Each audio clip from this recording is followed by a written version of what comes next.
Kakati omuyimbi Nina Roz munnange olwavuddeko wali ku university emu wali mu Kampala juga nti omwana muwala ono akyali student era nga akyalina emisomo egyo muganda wange gy'amaliriza naye nga oluvuddeyo bwati wali ne beemitinga ate ne King Saha nga bagenze wali okulambula ku Bobi Wine mu ddwaliro era nga boolabaawo bagetinzemu wali crazy katono nnyo muganda wange gwe alaba Gemina nti juga nti gwe mulundi ogusoose King Saha okubeera nga ate beguddeko mu ngeri bweti wali ne Nina Roz. Kakati ngenda kubeera nga nkuwa akatambi kano muganda wange naye nga sinnakakuwa nga wali omukutu ogumu ogugwe ogwa Bobi Wine guvuddeyo wali gutegeeza nti nga we babadde baagala okutakinga ate Bobi Wine wali mu ddwaliro so ne basalawo era nga bw'olabaawo Bobi Wine abadde nga ali mu kuddizibwayo ewaka era ajja kubeera nga agenda mu ddwaliro ofuna treatment naye nga kansooke nkuwa akatambi kano ate male nkomewo.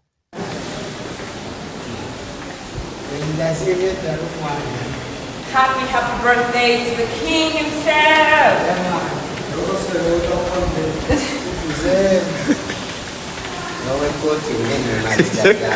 Engato yo wagirabye.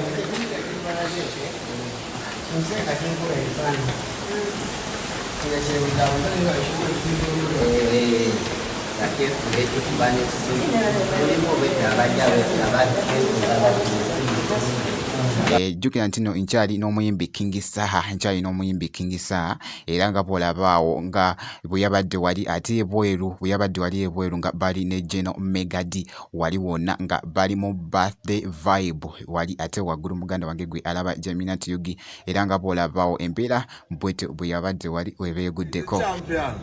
Kabaka. Yeah, straight out of Washington DC. Happy birthday to you.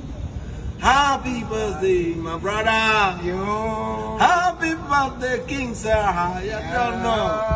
Straight away from the general from that time to this time. Yeah, man. We are still blessed. Yeah, man. Yeah, man for the people them. Yeah, man. I don't know. Take the camera out of my face, man.